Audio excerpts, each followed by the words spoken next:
He was from NASA. And University of Michigan hired him because Michigan likes using people's names and what they can do for the university. But they really don't care about the students, especially kind of the early class. A lot of these universities are like that. So this guy, he was horrible, like the nightmare teacher professor scenario. These kids come in, and he just goes up to the blackboard and writes for an hour, and then he says, "Okay, your homework's on this page," and then leaves. When they ask questions, he didn't really answer. He wasn't helping anybody. Sometimes he'd even walk in and said, "You know what, I'm doing too much on my research. I'm not ready today, sorry." And then you could just go home. So they had to start forming study groups before the first exam. So my cousin's studying with the study group. He still didn't feel like he was getting it. So what he did was, he'd heard that this professor taught at another university, and sometimes they keep their old tests. So what my cousin did was, he got his old tests and just studied it because he was, well, not really studied it, he skimmed it to see what kind of questions is this teacher going to ask. And that's a good thing to know, because different teachers ask different things. So he tried to get a sense of what this professor was going to ask. The test comes, and that final exam killed everybody. One person got a C or a B, everyone else failed, got a D or an F, including my cousin. He flat failed. But while he was taking the test, he's like, "Man, that question looks just like his old test. That question looks just like his old test." When he went back and got that professor's old test out, he's like, "That lazy professor didn't change a single question." So my cousin went to one more class, and he's just like, "This professor's not teaching me anything." So for the rest of the entire semester, my cousin just decided, "I'm not learning anything from this professor. I'm not learning anything from the study groups. I'm just going to memorize his old tests." Now that's a risky thing to do, but he was failing anyways. So the next exam comes up. So my cousin nervously goes, and he opens the exam, and he's just like, it's the exact same test. So he couldn't get an A+ on it. So he got just enough to give himself a B on that test. Next test came up, same thing. It was the exact same third test that the guy gave at his university. So he did this for the first, I think, 4 or 5 tests, and he progressively pushed himself up to an A. Now, there was only one person in the class that had an A, him. There was one other person who was actually really strong in physics who was at a B, because they were having to teach themselves because the professor wasn't any good. Everyone else was at pretty much D and F. Final exam comes up. So now, here's the thing though. The final exam was going to count half of the grade.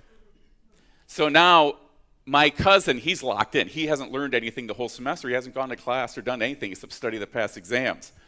So he comes in, and these freshman classes, they usually have like 300 students in this big auditorium. Professor's way down at the bottom there sitting at his table waiting for them to finish the exams. And my cousin is like, "Well, I'm just going to have to look at his last exam, just hope he's still lazy and didn't change anything." So he gets in, they're going to give him, I think it was 2.5 hours to do this big long exam. My cousin is like, sits down, and they're as kind of like these little wooden chairs that you sit in, and then you pull this thing out and you take an exam, and he looks, it's the exact same exam. After 20 minutes, my cousin stood up, his chair went flop, flop, flop, and it echoed in this big chamber because everyone else was quiet. All the 300 other students were looking, "Is that the guy? Is that the physics master?" My cousin walks down all the way down to where the professor was, and the professor looks up at him, and my cousin said, "You disappoint me. I thought you were at least going to challenge me this time." Flopped it down and walked out. I am not encouraging cheating, but that story always gets me. The arrogance of him to do that was just unbelievable. He's a nice kid, but that was fantastic. Here's what I'm trying to get across. As Christians, if Christianity is accurate, we already have the answers to the test. They're there. So when we get hit with challenges, because we're natural, we're going to have doubts, we're going to have questions, we're not going to understand everything about a God, but when the questions come up, the accurate belief system is going to have answers, or at least answers better than any other belief system will be able to do. And that's where we're at with Christianity. So, what this is today is you guys sent in a bunch of questions the last time I was here. So we're going to hit some of these now. Good thing is a lot of your questions are some of the most common ones people ask. So we'll hopefully get this to a lot of you. Now again, this is for you, not for me. At any point you want to stop me, hey, I don't get this, slow down a little bit, or I have another question, feel free. And don't feel bad if you think it's going to hurt my feelings. My feelings don't really matter in this. This is supposed to be useful for you. All right. All four of those things we'll hopefully get through. All right. First thing is, I wanted to review what you can do as a Christian anytime you get challenged with a tough question or a critic coming at you. We call this the open hand slap. Now, what it basically is, and it's, for those who weren't here last week, it's not what you're thinking. Open hand slap is just a memory trick. Here's what you do. Before you're going to, if you get challenged by someone or you're witnessing someone, the first thing you're going to do is want to pray for them. Because the Holy Spirit's really the one doing the work. You do your part, but it's between them and God. The pinky is do it with gentleness and respect.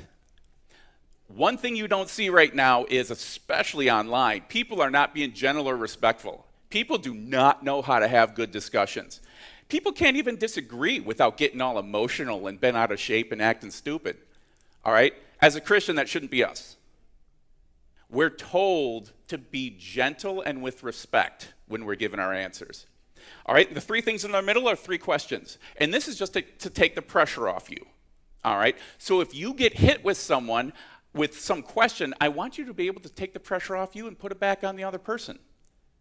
And it's fair.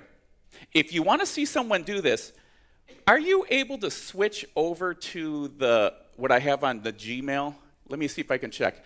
There is a Canadian who's running for political office. He uses these exact questions exactly how you would want him to. Let me see if I can get it for you. Oh, here we go. So the first question is, when someone makes a claim or a criticism or a challenge, what's happening here is this journalist is clearly against this guy as a politician. He wants to try to embarrass him with challenges. So first thing you do is you ask, well, what do you mean by that? What are you talking about? Make him explain it. Second question is, why do you believe that? You're asking for evidence for them to back up their claim. Watch how he does this. Oop. Is there a way to get the sound in over there?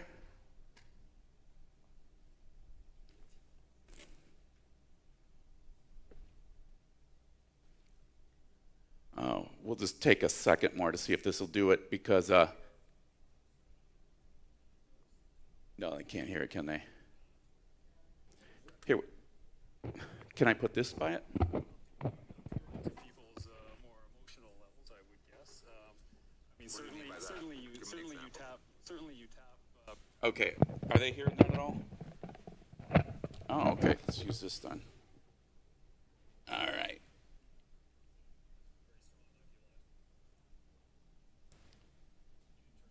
It's not coming across? Okay. All right.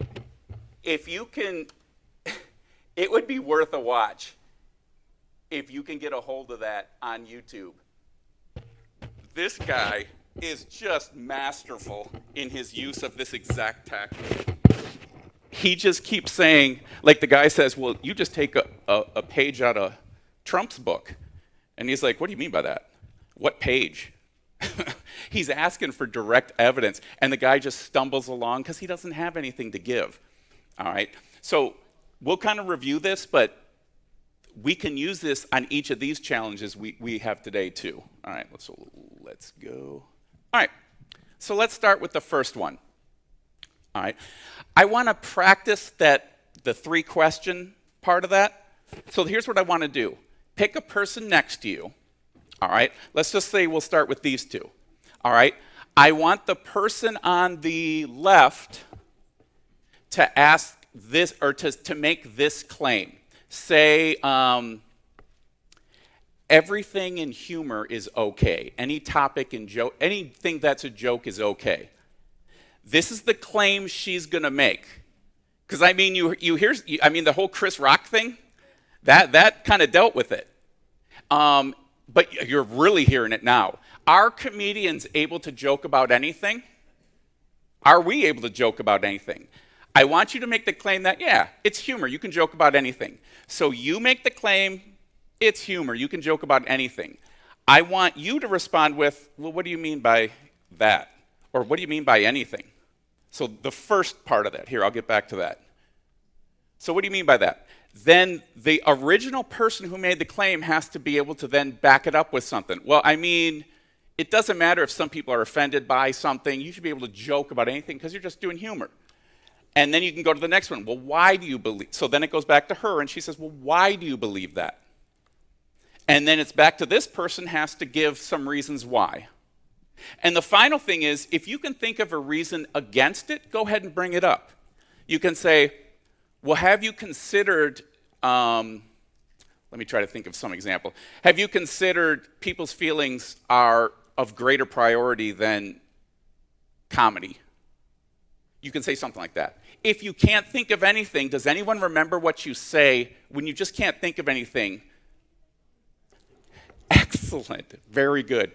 If you can't think of anything, you give the most honest thing that there is. You can't get in trouble with that. You just say, that's a good thought. Let me get back with you on that. I haven't looked into it.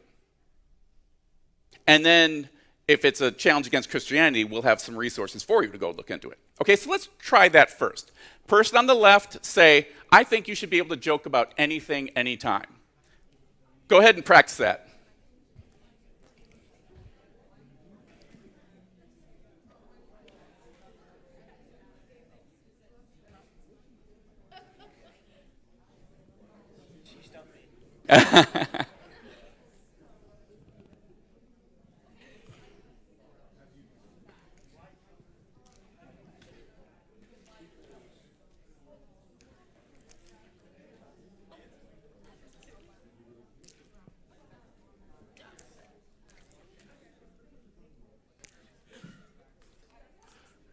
All right. I want to switch sides now to give the other person just one practice at it. Now, this is going to feel awkward at first because you've probably never done this. But after you've practiced with it, it's not that hard to become just a master of this. So you're never stressed out when they're challenging you because you already know where you're going to go. That guy, that prime minister who's trying to become prime minister, he did it fantastic. So now let's let the other person have a chance. I want you to make the claim, well, if God created the universe, who made God? Or you could say, who designed the designer? You say God's the designer? Who designed the designer? All right, so then the next person goes to the first thing. Well, what do you mean by made God? Have her try to explain it. Then it goes back to you and you can say, well, why do you believe God needs a creator? Back and forth. Go ahead and try that with the other person this time.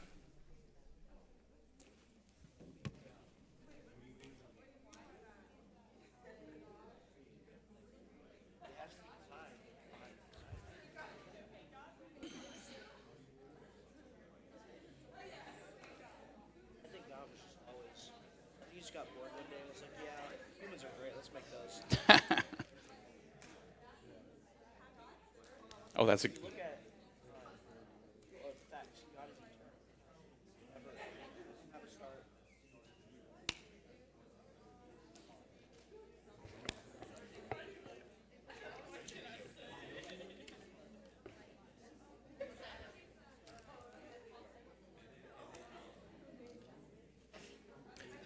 All right.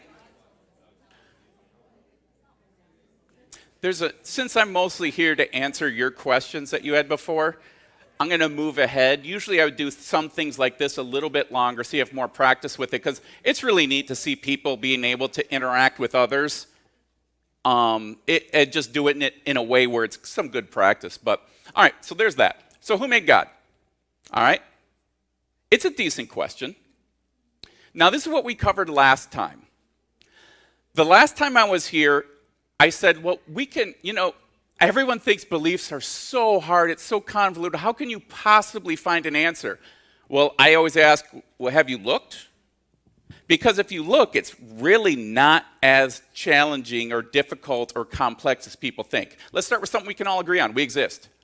If we exist, there's only two possibilities. Either this existence had a beginning, or it did not. It's only one or the other. And the great thing about belief systems is every single belief system not founded on the Bible was on one side.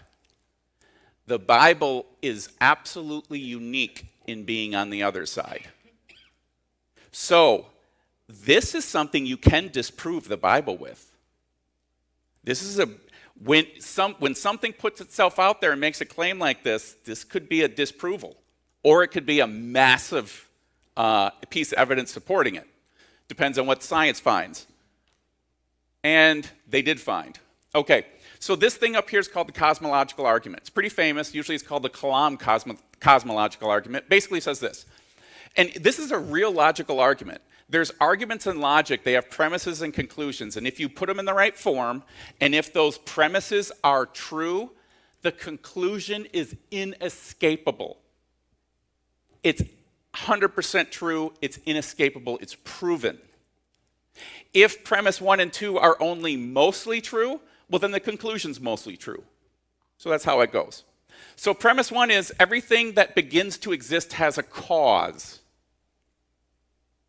I think we could take this as proven. All of science and all of your thinking is based on it. Cause and effect. So everything that begins to exist has a cause. Premise 2, the universe began to exist. So what we said before, only the Bible said the universe had a beginning. Every other belief system says it didn't. Every piece of evidence that we have, and there's a mountain of it, all says the universe had a beginning.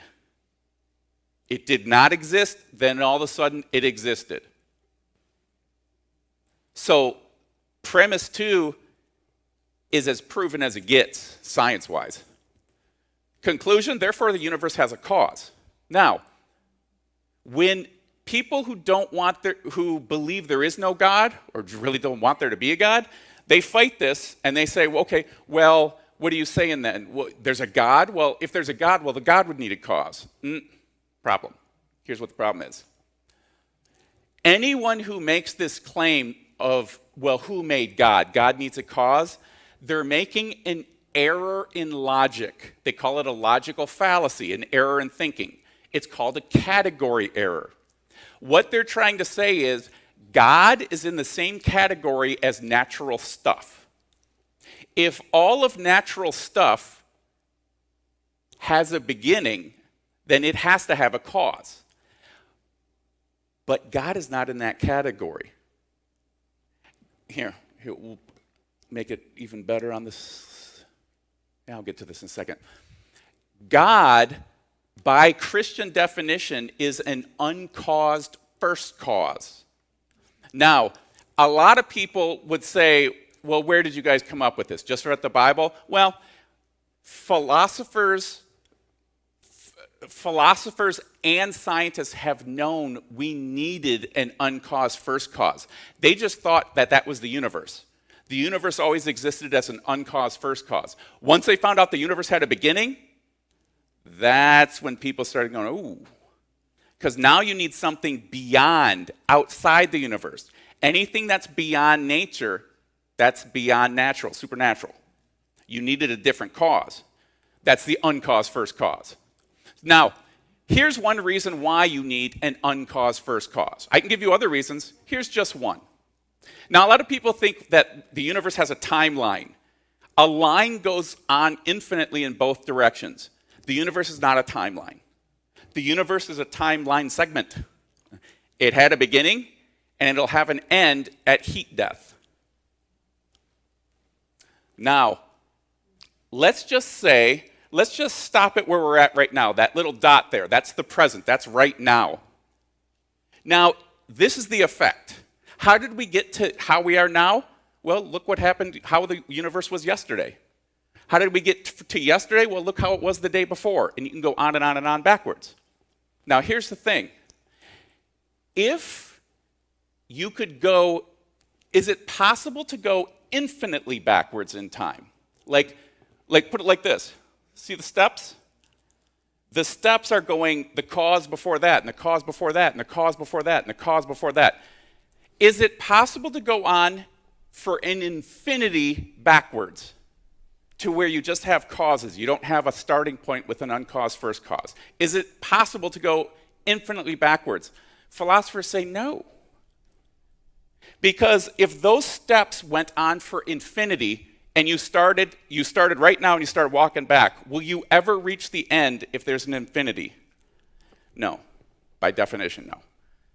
So that means you also can't start from an infinity away and reach now.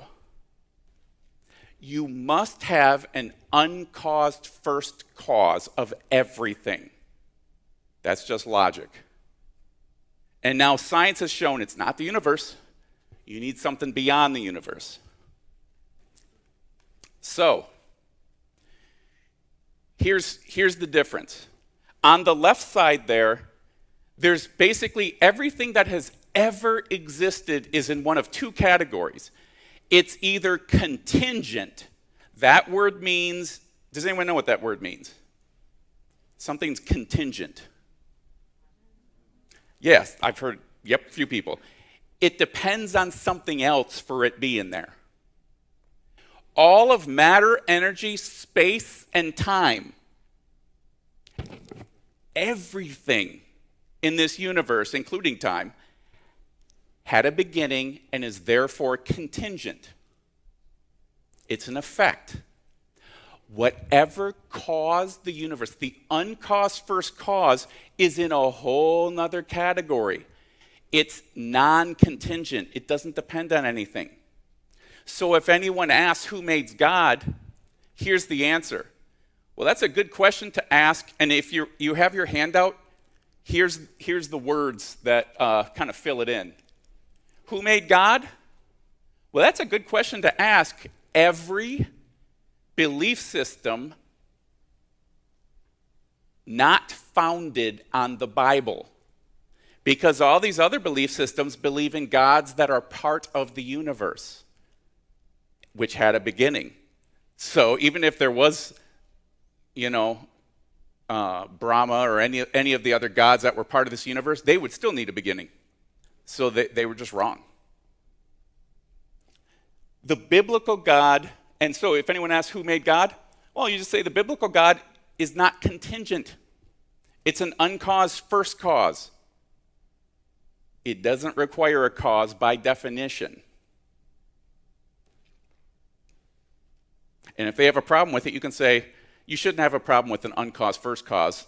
Philosophers and scientists have been waiting for one. They always knew there'd be one. They just thought it was the universe. So now, Richard Dawkins, this is so sad. It's so frustrating. So people have been giving Dawkins, and not just Christians, the non-Christians are the ones finding this first a lot of the times. They're finding evidence that the universe was finely tuned. Everything is just exactly how it needs to be for our kind of life to exist. So they say, well, this universe looks really designed. And Dawkins said, well, I know it has the appearance of design. He's like, but instead of dealing with the evidence and saying, okay, it does really look designed, how can I explain this without God? Instead of doing that, he just said, well, who designed the designer? So what, the universe is like a computer? Well, then the computer needs a computer maker, and who made the computer maker? So when he said that, the audience started all cheering, yeah, who designed the designer? That was just you just zinged the Christians who are trying to say it needs a designer. But here's the problem. Richard Dawkins is a really good scientist, but he needs to stay in his science circle because when he steps, in order to say, well, I'm not going to look at the scientific evidence that the universe was designed, Who designed the designer? God would need a designer. So I don't need to look at that because that question, who designed the designer? He stepped out of science and into philosophy, and he's really bad at philosophy. I mean, freshman level mistakes if you read his books. What he just did is he made a category error. The universe looks designed, universe is contingent. It needs a designer. But the designer of the universe is outside of the universe, and uncaused first cause, it does not need a designer. So it's a category error once again. Here's another thing. He makes another error.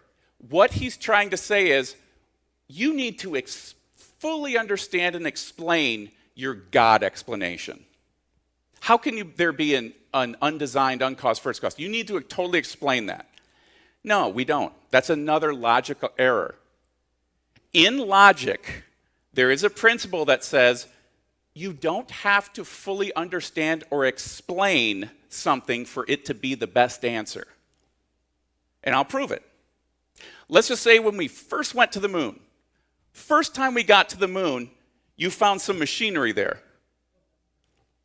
Now, you got to decide, did this arise naturally? Or did something else, something personal with intelligence create it? Now, I think it's pretty logical to say, well, this wasn't natural. Something personal, intelligent had to do it. Now, can they fully explain what it was? Was it an alien? Was it what? No, they don't have to fully explain it. They can just say it's obviously complicated enough, and based on what we know about how machines work and everything, something intelligent did this. We can't fully explain it, but we know that. We know it's not natural. So you don't need to fully understand or explain something for it to be the best answer. All right. Any questions on that before we go to the next one? Anything? Okay. And again, just raise your hand. Feel free to interrupt at any point. Here's another question. This was an interesting one. What about someone who claims to be Christian but also believes in things like Wicca, healing stones, zodiac signs, astrology?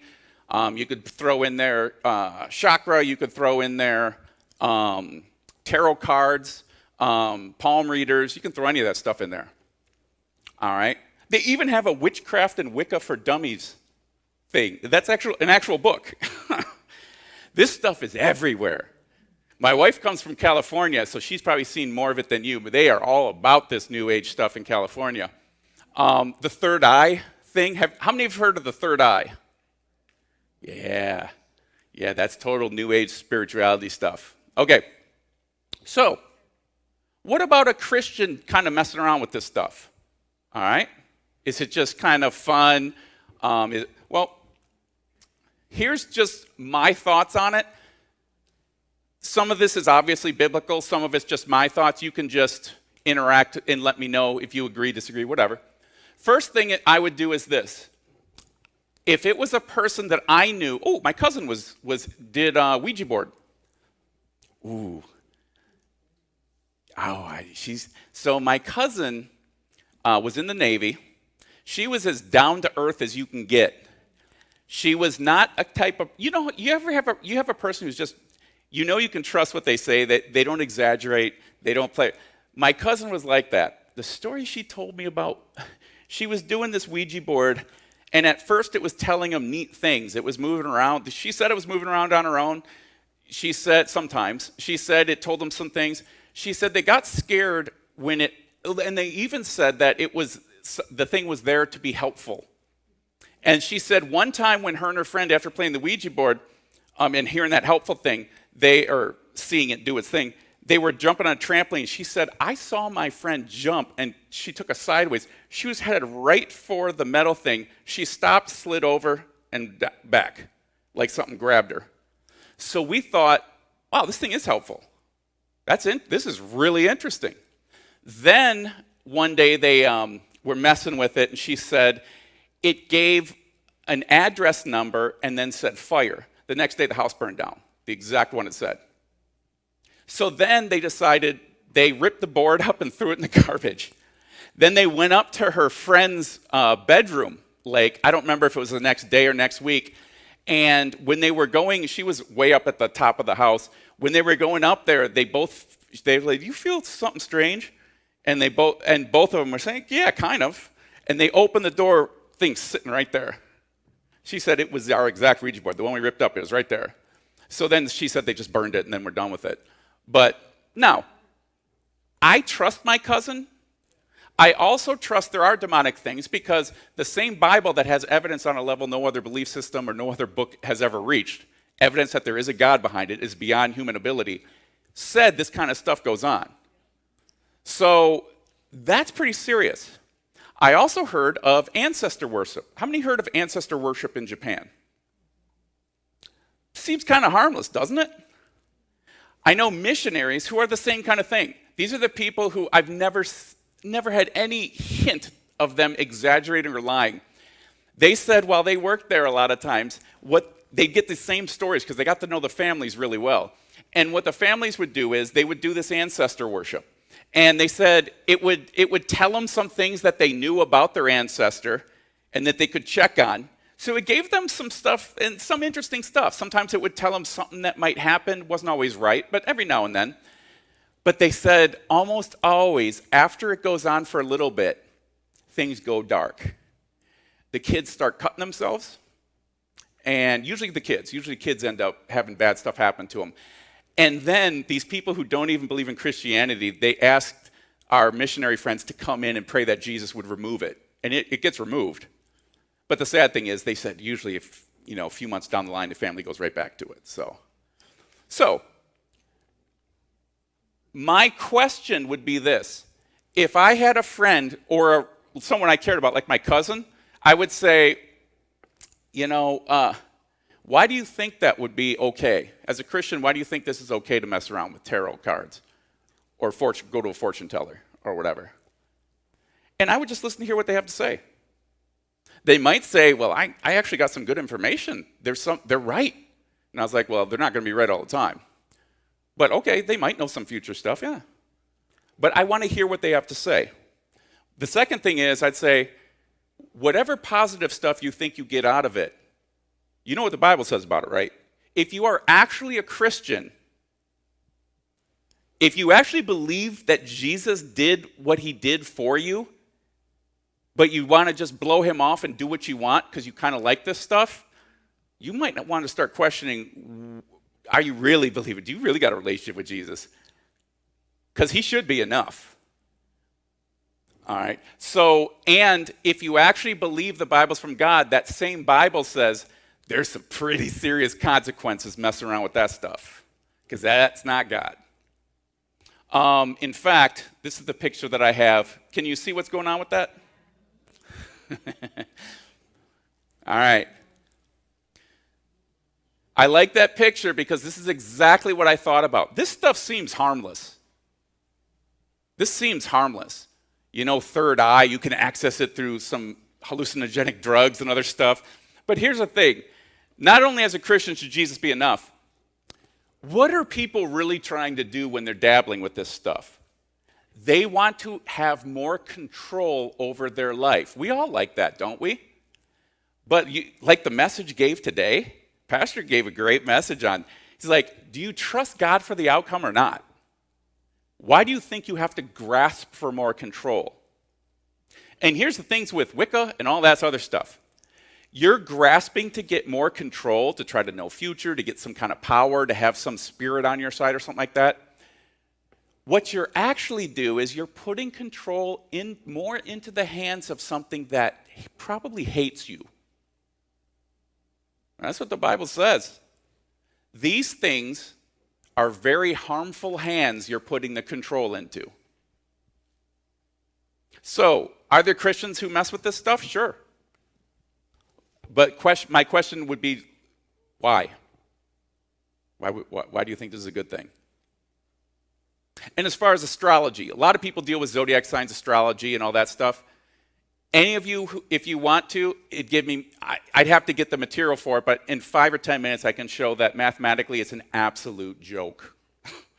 It's complete garbage. And you can prove that mathematically. Only takes about 5 or 10 minutes.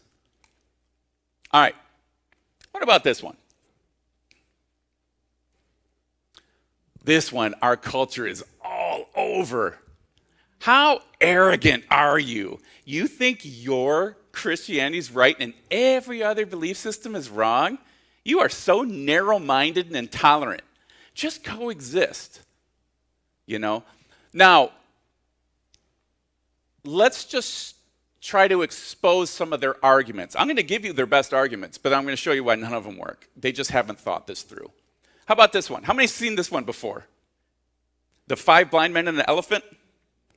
All right. Can any of you say what it was about? What is it?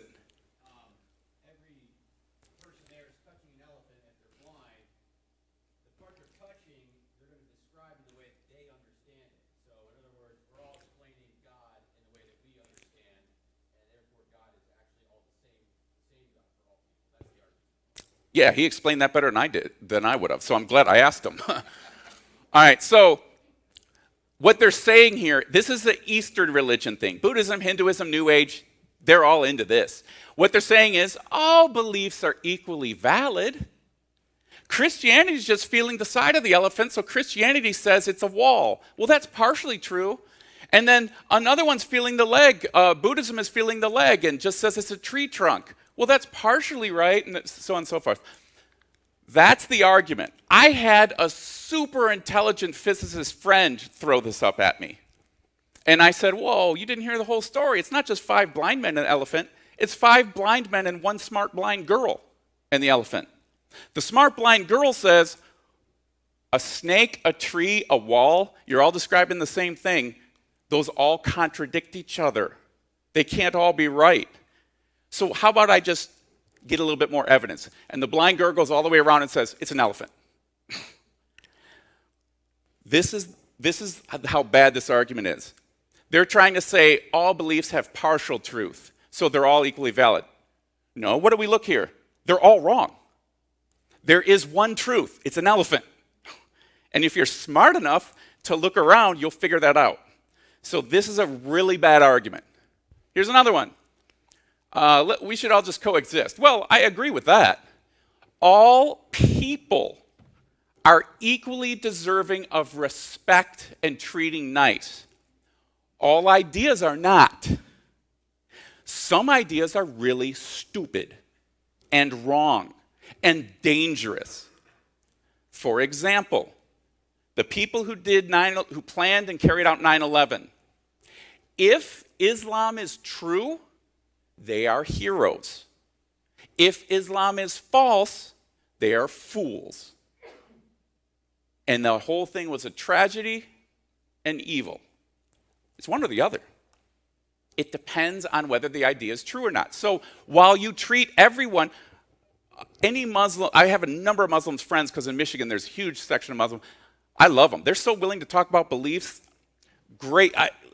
But people I treat with gentleness and respect, ideas need to be held up if they're true or slammed into the ground if they're false. But don't hurt the person as you're slamming their idea. Just expose the idea as bad. Yes?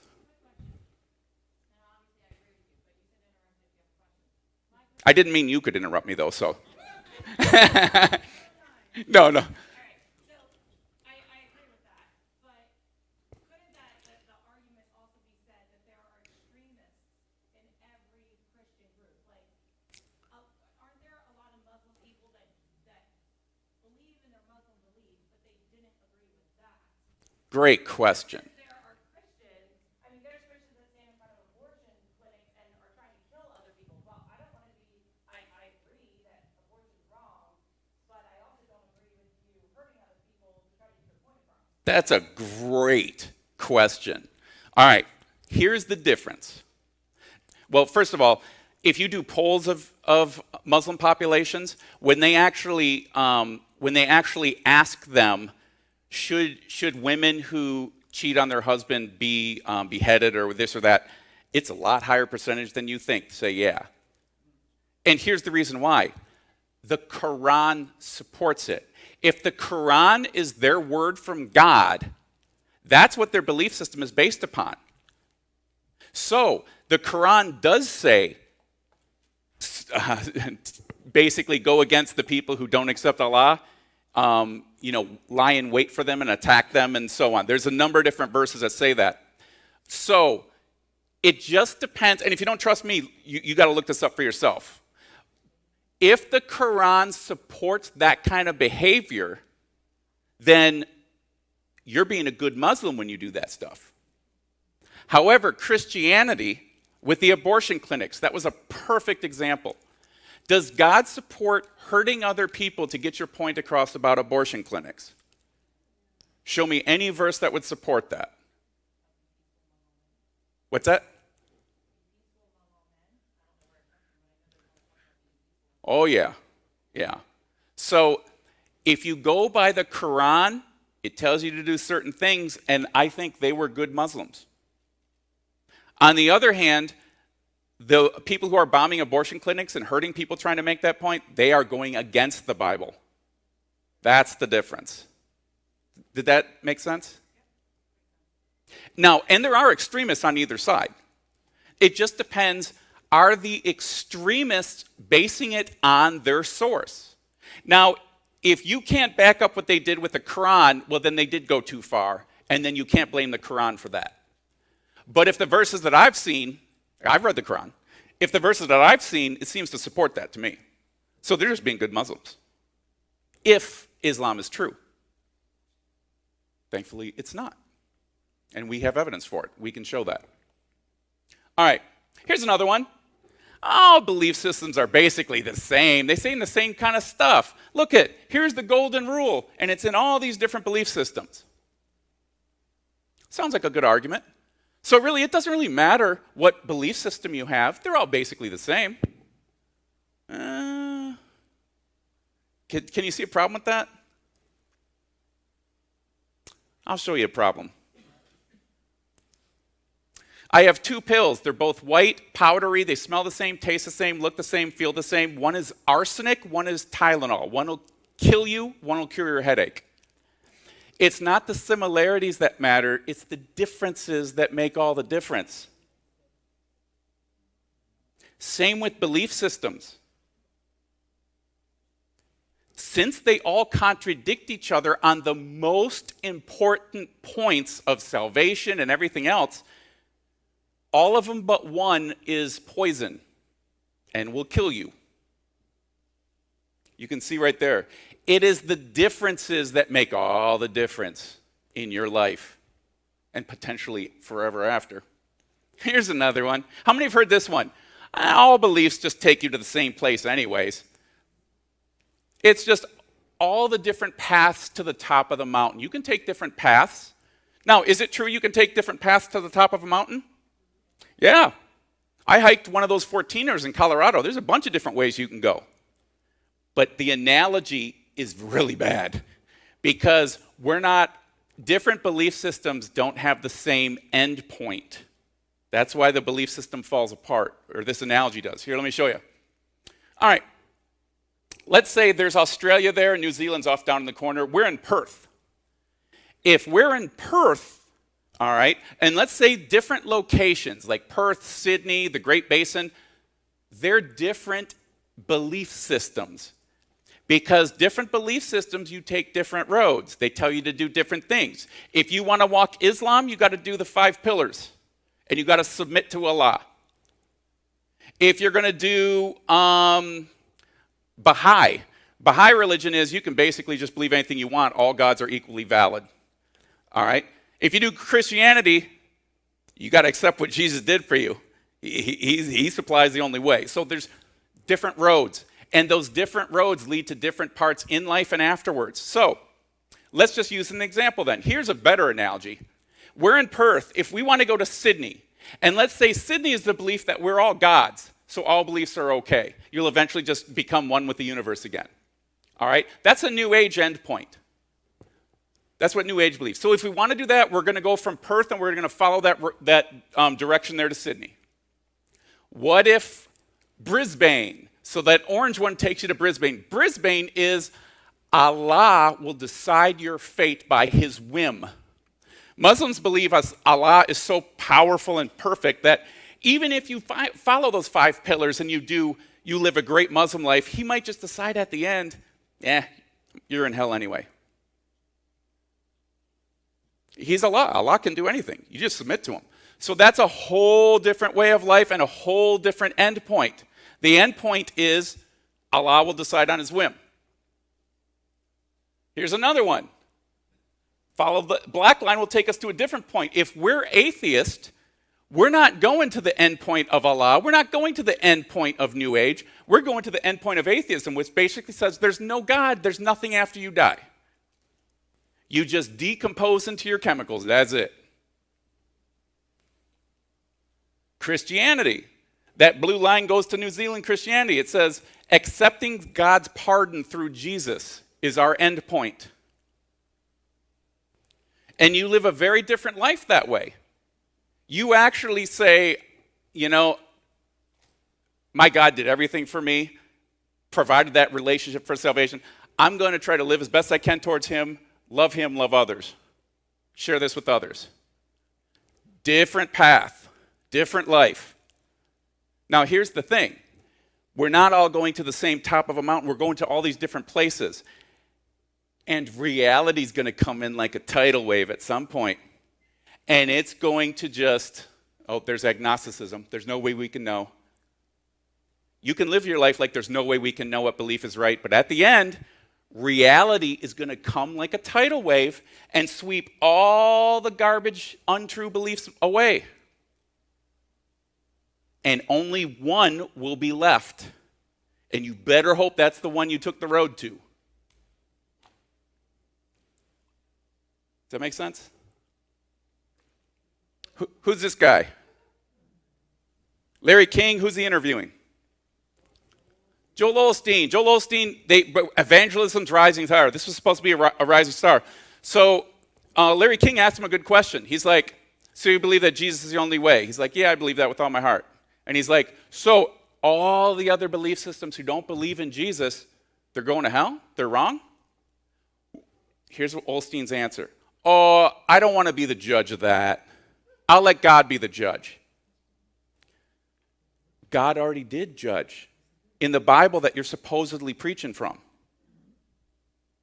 He missed a massive opportunity here to give some truth, but instead said what was going to be nice to the culture. Now, I know some of you will probably like Joel Osteen, and he can have some good material, but he can also have some poison in there. Making it sound like there's other ways, that's poison. That's a big problem. So, here's an answer. If anyone asks you, well, why do you think yours is the only way? You can say, because it's irrational to believe anything else. Here's by the law of non-contradiction. Here it is in Wiki. So they all contradict each other. Oh, I might not have that up there. If you look up Wikipedia, it's called you can call it the law of contradiction or the law of non-contradiction. Basically just says, when different things contradict each other, like those beliefs that I showed before, they all contradict each other on the most important points. Whenever they contradict, only one at most can be accurate. Truth is exclusive by nature. You can't get around it. Oprah, everyone thought she was this Christian, and then there was one episode, I actually have a video of it, where she said that there's other ways than Jesus, there's other ways. And one of her fans stood up and said, what do you mean there's other ways? Jesus is the only shot you have. It's the only way. It's the only road that's going to actually bridge that gap. And Oprah's like, how can you possibly believe Jesus is the only way? And a lot of people were shocked because she kind of pushed herself as Christian, clearly was not. Now, but her claim has some resonance. Why would Jesus be the only way? Well, and how can you answer this? All right, well, so one of the things is, got to get moving. You can apply the claim to itself. I'd say, okay, Oprah or Larry King, I'd say, in what you believe differently from me, so you're either agnostic or you're New Age, why do you think you're right and everyone else is wrong? There's more Christians than any other belief system. So you're saying all of them are wrong and every other belief but yours is wrong? So her whole claim kind of refutes itself. Another one is you can apply the claim to real life. Last year's Super Bowl, some people really wanted the Eagles to win. Some people really thought the Chiefs were going to win. Some sad fools even thought my Detroit Lions had a chance. The bottom line is only one team won.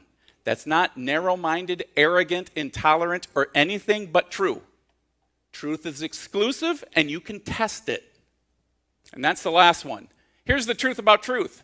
It is exclusive, and it can be tested. So if anyone asks me, why do you think yours is right and every other one's wrong? I'd say, well, truth can be tested. Truth is exclusive, the law of non-contradiction, and it can be tested. And only ours passes the test of having the evidence.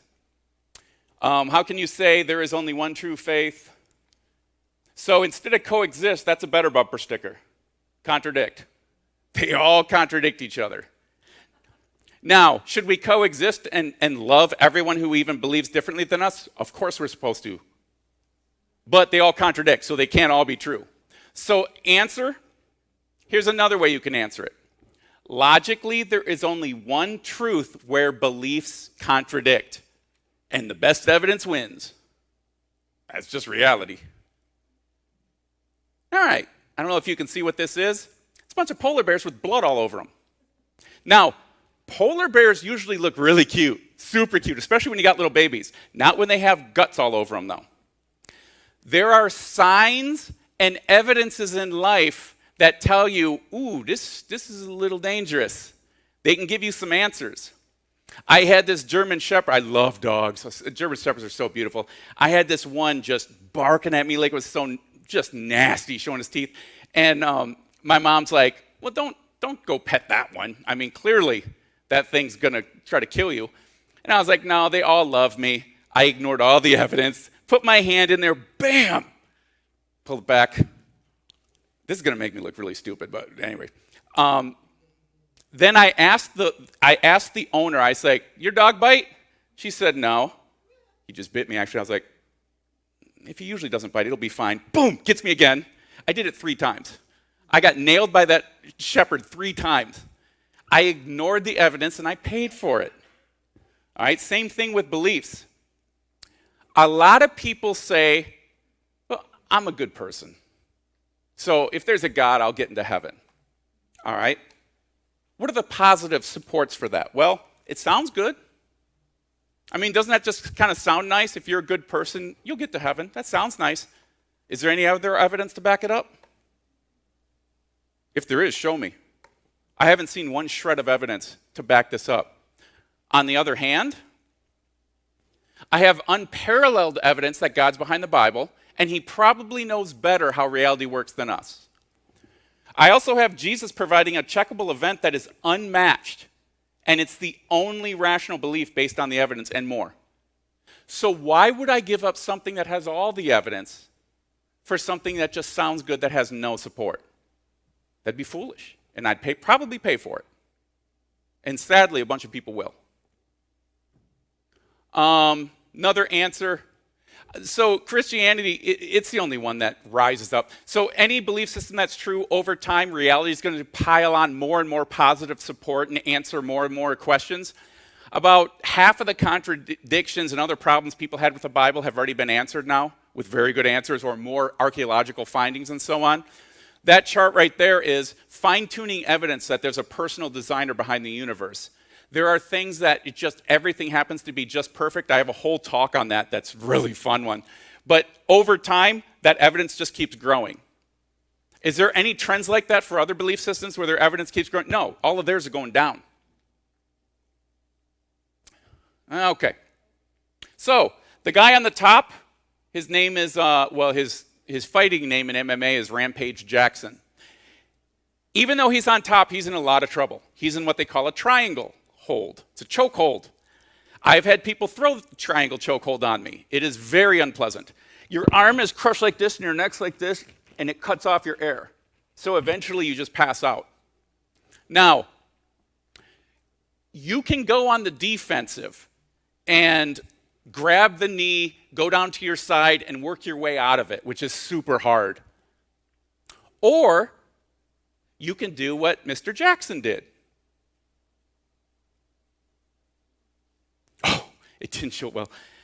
He went on the offensive. Instead of grabbing the knee, going to his side, trying to get out, he just picked the guy up and slammed him down.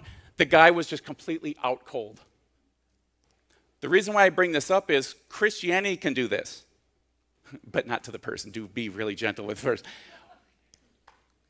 We don't need to be on the defensive always answering all the challenges against us. We can also go on the offensive and say, well, why do you believe what you believe? Because there's big problems with every other belief system. Let me show you. Jehovah's Witness. They used to go door to door, but now a lot of them, you see them in Carlisle all the time. I go talk with them all the time when they're out there. It's awesome. They'll always have a few people because they want a group to be able to support each other, which is smart. And they have tracts and stuff, and they try to witness to you out there. Why are they out there doing that? They believe you have to earn salvation. Every other belief system not founded on the Bible, you have to earn salvation. And that's just another one of them. So they believe if you convert more people over, you're going to get to heaven. All right? So I go on the offensive with Jehovah's Witness, but I don't do it offensively. I do it gently, but hard. So here's the good things about Jehovah's Witness. You can earn it yourself. You earn salvation. You don't even really have God have a say. You just earn it. And a lot of time they're nice people. Mormons too. Mormons are awesome. Usually they're really nice. All right, those are good things for it. What about positive evidence supporting it that this belief system is actually accurate? Yeah, there's none of that. None that I've seen. So the other part is I'll say, well, what's your source? What do you base your belief on? They base it on the Watchtower Bible. Now, here's what I tell them. I was like, okay, the translators of our Bible, like you could take the NIV, the NASB, King James, that's an older version, but they all say the same thing. And all the scholars, even the non-Christians, they all say, we have what was originally written. This is what it means. The Jehovah's Witness Bible, what they did is they took the Bible and retranslated it. They had now they try to say, well, we don't like saying we don't want them to be too arrogant, so we don't say who the authors were. We know who the authors were. There's 5 of them. And Jehovah's Witness believed in not having college education. And if you're a cult, that's a good idea. Don't let people get educated because they might find out that it's a cult. One person had some college education, and they also claimed that they were fluent in Greek, Hebrew, and Aramaic. They got taken to court in England. I actually have the court transcript where they said, oh, you're fluent in ancient Hebrew? He's like, yeah. They said, read this. No, I will not. I said, so why are you basing your belief on this new translation that no one accepts except for you guys against the one that everyone accepts? Why would you believe that? All right, so we're able to go the offensive because we got that on our side, the evidence on our side. All right, let me see where we're at here. All right, beliefs based on birth. Okay, someone said, you're just Christian because you're born in the U.S. And if you look at it, the purple is Christian majority, the green is Muslim, the non-religious is China there, you can see in the purple. Buddhism, they got it up there, all right? Now, is that a good reason? If someone said, why do you believe in Christianity? And you said, well, my parents raised me that way. Is that a good answer? No. Why is that a horrible answer?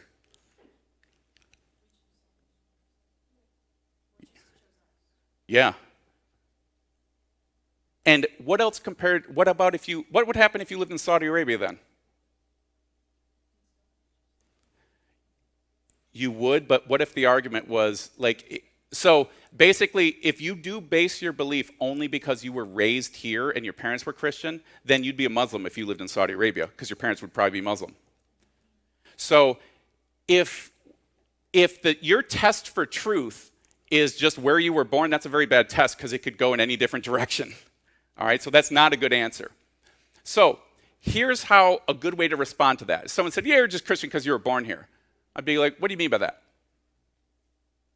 And they say, well, you know, if you were born in Saudi Arabia, you'd be a Muslim, because wherever people are born, that's the religion they most likely go to. And I'll say, well, why do you believe that?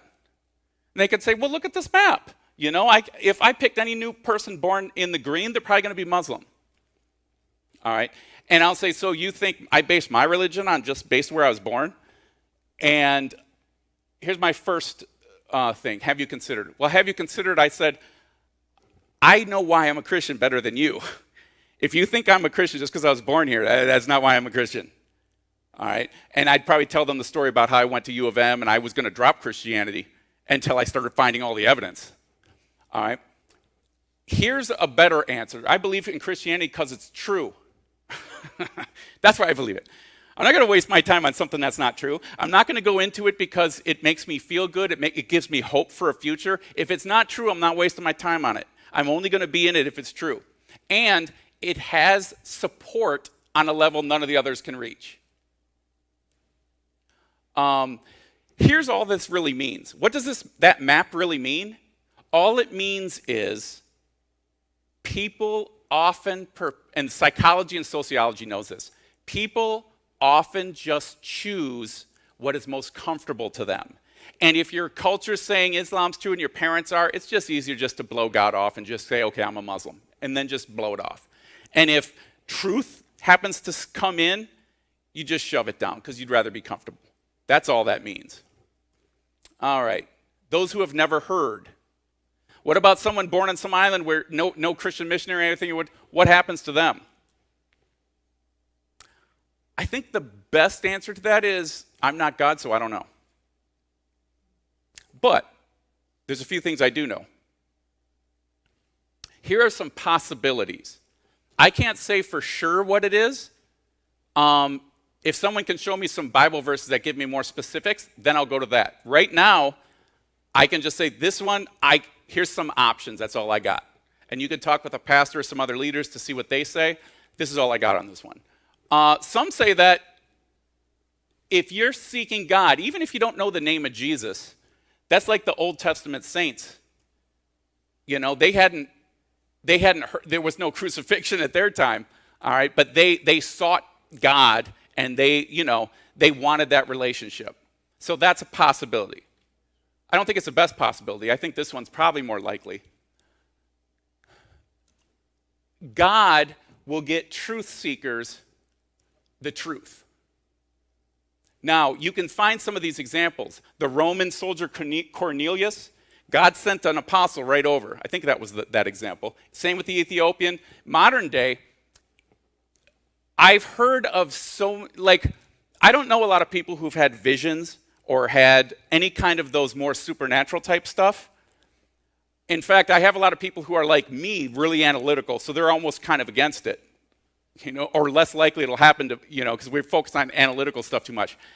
When they go to these Muslim countries, they said you would not believe the number of just amazing stuff that happens there, because God will reach out to people who are open to him. God's not going to let just where you were born determine where you're going to be. If you'd be a person that would accept him, he'll get to you. And here's the last one. There's something called Molinism or middle knowledge. It's the idea that, so as physics, I kind of like this idea because it makes sense to me. So with physics, the reason why I first liked it was with the equations, you just give me the equations and the variables and I can figure out, for example, where a rocket will land. That was really useful because in high school I used to shoot bottle rockets at people's houses that I didn't like, and but I'd always miss. I'd want to hit the window, so it made it more of a but with the physics, you could literally get your angles more correct and have a lot better probability. So with the right equations and variables, you can predict things. If God has all the equations and variables, which a creator could, God could know what you would do in any situation. So, if you were a person that would accept him If you just had the right circumstances, he'll make sure those circumstances happen. If you just wouldn't, he's under no obligation then.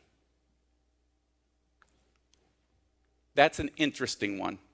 I don't know which one is right on that. But those are just some possibilities. All right. Oh, that was here's a verse that kind of shows. He determines the time set for people and the exact places where they should live so that men would, if they would want God, they would find him. All right. What I'm going to do right now is this. Unfortunately, I'm not going to get to the free will. And the Romans 9, I really wanted to get to that one. Siri, shut up. Okay, I'm not going to get to the free will. I think I'm going to go. All right, I am going to try to do that one. Let me do this. Sorry, I just want to see which one would be better to get to. The question about hell or free will.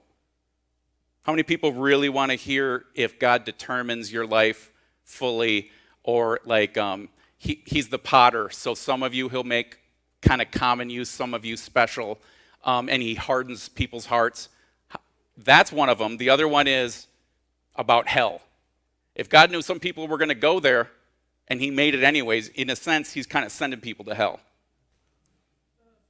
All right, let's try the free will one first. How many want to hear the free will one, hardened heart, determinism stuff? How many want to see something on hell? Yeah. Okay, I'll do the free will then. Let me see if I can I want to also just do I got my phone here. I had a little activity I want you to do. Where's my phone at? Can I stick that over here? Thank you. I had an activity I wanted to do. Okay, we'll start it with this. Free will versus determinism.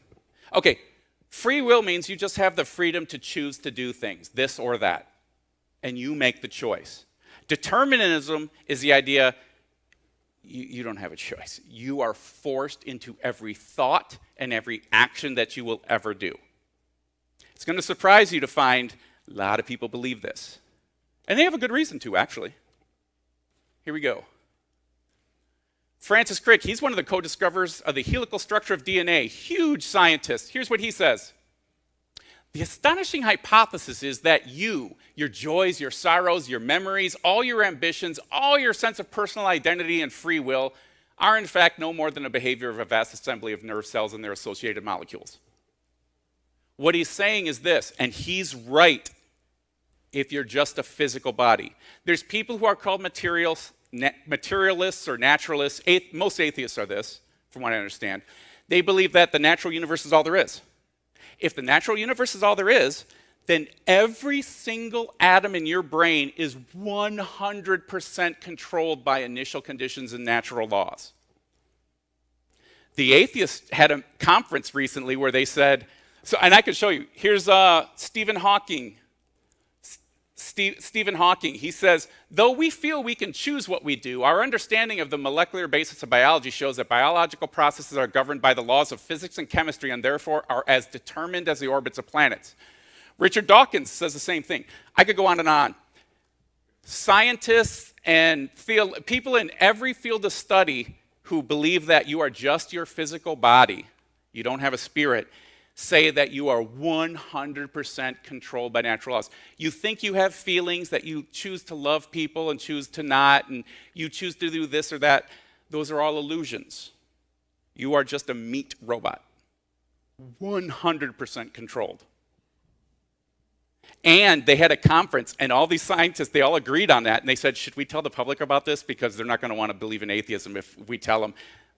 Credit to them, they decided to tell the public, so now all this is coming out. All these scientists are saying, yeah, you got no free will. Now, if you have no free will, here's other things it means. There's no evil or wrong. I mean, can computers be evil? They just do what they're programmed. So there is no right and wrong. There is no good and evil. You can't punish people except to maybe keep them away from others, but they don't deserve it.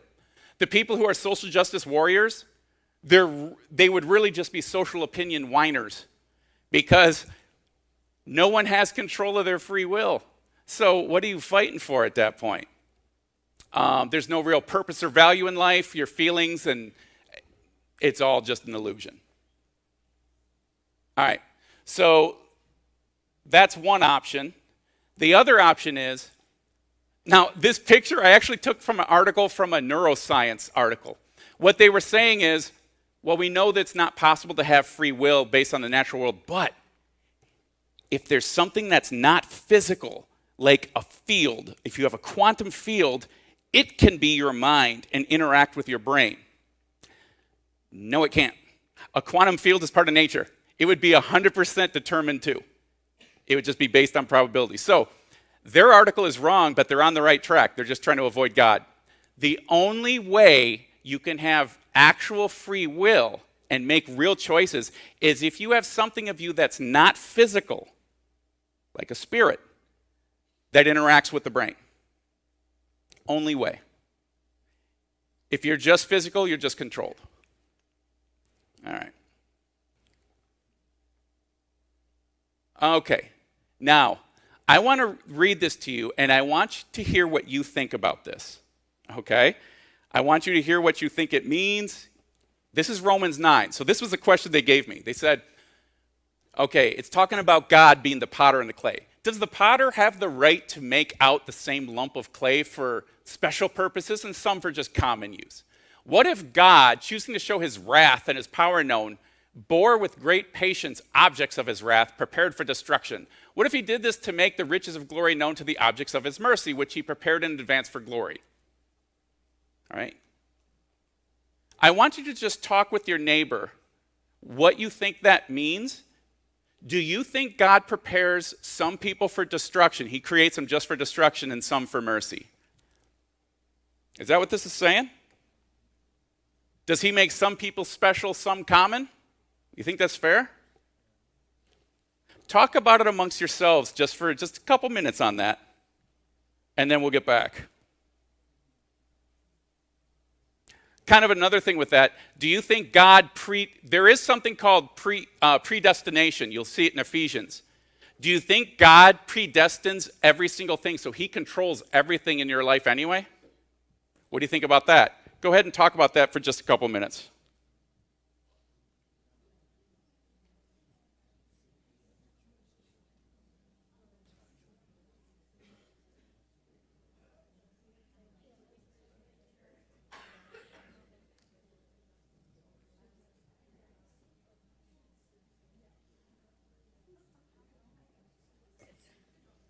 Yeah, that's good thinking.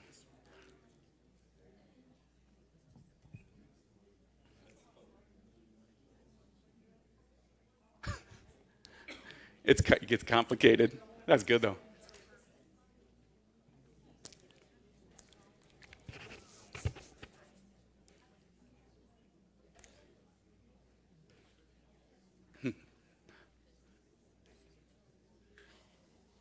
I like the thinking on this.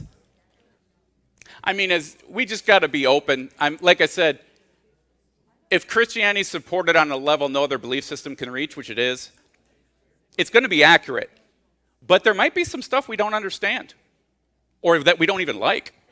But let's just see what it says. Oh, I hate to cut off the discussion. My bad for going too long, but I'll jump into the next one. Okay. So, does this mean that we're just like clay in the potter's complete control? Well, my first answer to this would be, even if we were, I see the nail scars on those hands that are forming the clay. So let's say we just got absolute proof. Let's say it says in the Bible, he just molds my life 100% by his control. I hate the sound of that because I'm one of those guys who does not like authority figures. I don't know if I mentioned, I got punched in the head by 2 teachers and a principal. Went at it with a judge and a bailiff. I went at it with my 2 big bosses I've had. I'm not good with authority. But if this authority is going to do what Jesus did on the cross for me, those hands that I'm in are loving and caring and probably know a lot more about it than I do. So go ahead.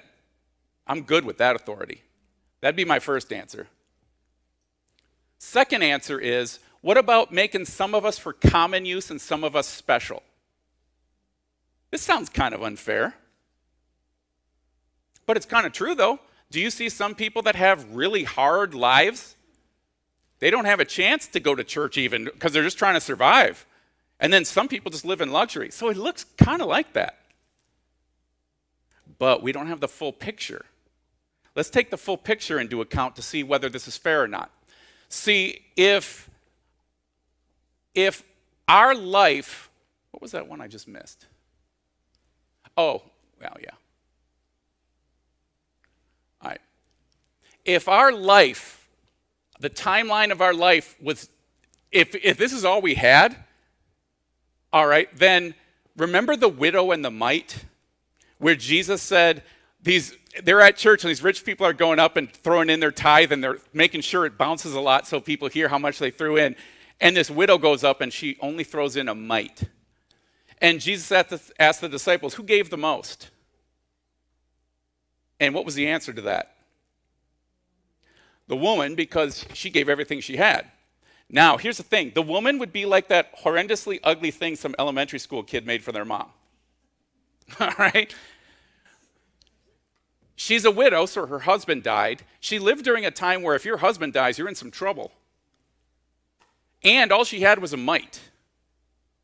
So you could say that's pottery for common use. While King Ahab, I think I got that name, king of Israel, a king, all right, that's some special pottery there. But here's the thing. This is what people just miss all the time. This isn't the full picture, is it? Here's more of the real picture, and this isn't even accurate. That little dot is your lifespan. So let's say you are made for common use. Okay, you got to exist maybe 80 years or so with a really hard life, let's say. Compare that with an eternity, though. That's just a drop in the ocean. That little dot would be the size. Let's make this more realistic. If this time ray, it starts from the beginning of the universe, then your life is there, and then it goes on in an eternity with or without God, well, then your life isn't a dot that big. Even saying it's the size of an atom and your eternity goes on to the end of the universe, that still doesn't even make right. So whether God has some people, let's say you've got more common use here versus someone who's been given everything, this life is nothing in comparison to the ocean of eternity. In eternity, what did he say? The least will be greatest. He said that woman, that widow with the mite, in eternity, she's going to be the special purpose, and that's going to go forever. You think she's going to remember her little minuscule life in an eternity? I told people, you pick the 5 worst lives that have ever existed on earth. I'll live through all of them as long as I got an eternity with God. Because that's nothing compared to an eternity. So whether you're made common use, special use, we all get judged the same way. What did you do with what you've been given? So if I've been given a great family upbringing, which I was blessed with, or let's say you got financial, you got gifts, okay, what did I do with them? All right? Let's say I'm Elon Musk and I become Christian. All right? And let's say you are, let's just pick some person that's just really hard. They've had a rough time in their life. But you, with your free time, you're putting it towards God. And me, I've put it towards all these other awesome stuff, but I really blew off God. In eternity, he's going to be that vase. And I'm going to be not that vase. Because we get judged by what we've done with what we've been given. All right, so whether it's common use or special use, doesn't matter in the end. Here is something, though, that God does promise. I have plans for you. They're plans for good, not for disaster, a future and a hope. Now, a lot of that has to do with eternity, most of it. So God plans the best for you. He wants you to be a special piece of pottery, especially in eternity. But here's the thing. God also says this. If you look at Jeremiah 18, 1 through 10, When you start deciding I'd rather do things my way, you become that inflexible clay. Notice how that one's not working out too well. If you have a solid part in there that you're not willing to bend on, you might not be able to be made into what God can make you into. So now he's got to adapt. And it says that. God, when you read the passage, it's really funny. Like Pharaoh, for example. We'll talk about Pharaoh in a minute. It's really funny. What God basically says is, he said, I got these great plans for you. And he said, you know, some of the clay, though, gets spoiled and it gets messed up. And now I got to redo my plan. So if you have this group of people who were on a really bad path, but all of a sudden they became flexible, he said, I'm going to change what I'm going to do. Now I got more opportunity to make some great stuff. And if you have people over here who were doing great, but now they decide to get inflexible, he said, oh, now I got to change my plans. I was going to get them up to this level with some great stuff. Now I got to do this. Pharaoh is a good example. So here's that section. And basically what it's saying, write down the part that I highlight, which you'll never be able to read. It's just basically saying, depending on what choices you make, determines what kind of clay you are and what I can make out of you. So it's up to you. This is not God forcing it on you. Otherwise, he'd say, you're going to be what I make you. No, God says it can change depending on how you respond with your choices. And Pharaoh's a good example of that. This part, where it said God prepared some for destruction and prepared maybe others for mercy. Paul was basically asking a question. He's the creator. Does he have the right to do whatever he wants? That's what Paul was saying. If you read the chapters, read the whole context. He's just saying, doesn't the creator have the right to do what he wants? But then he goes on and says this. If you really have a problem with something in Scripture, just look into it more. Ask questions, look into it. You find out all kinds of stuff. It's a dynamic thing.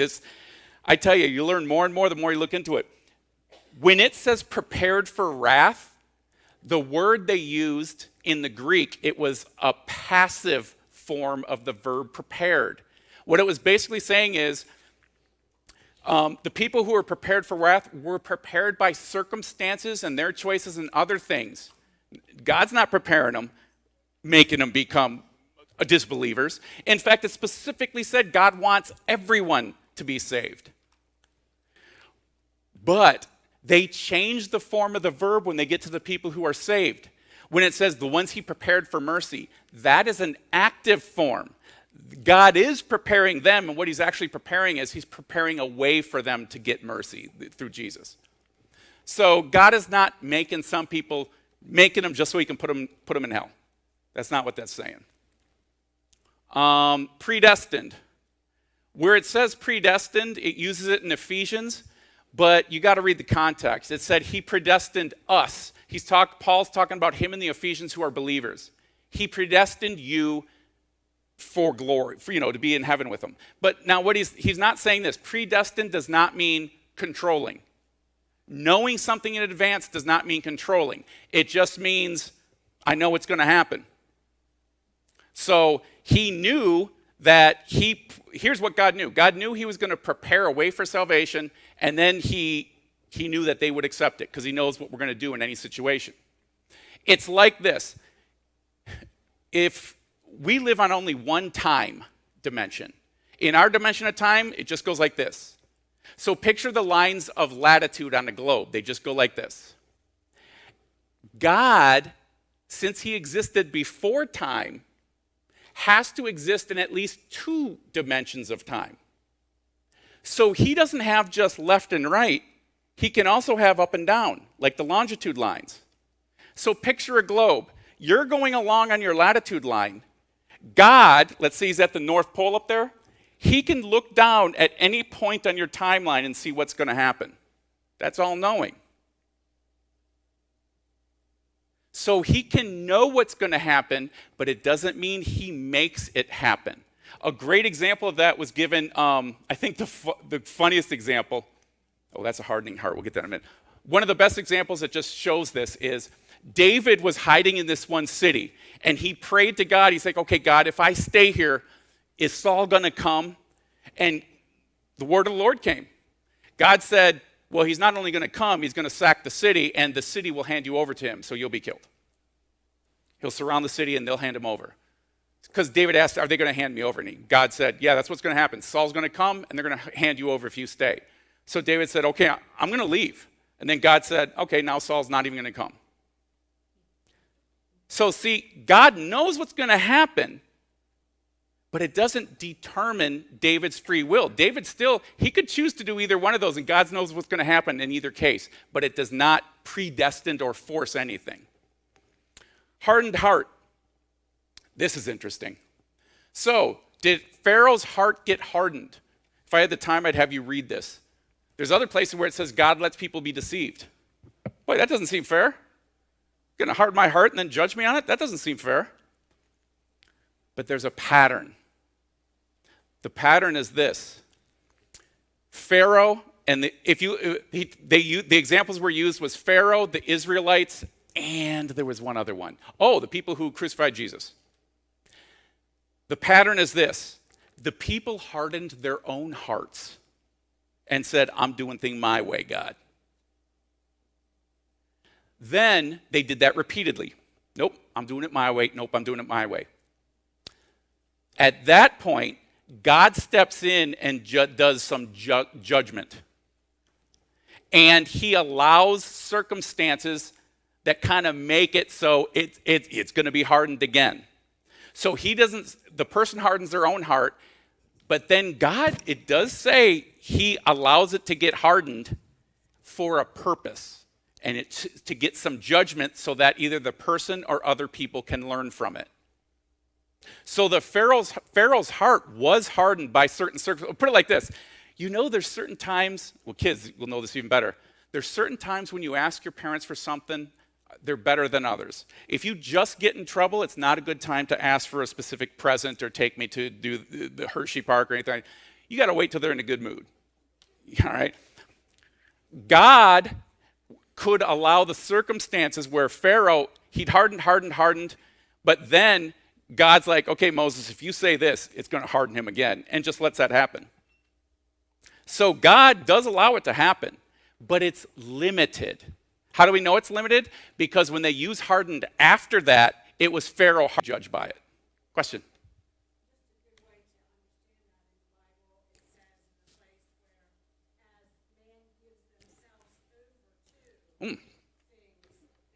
Excellent.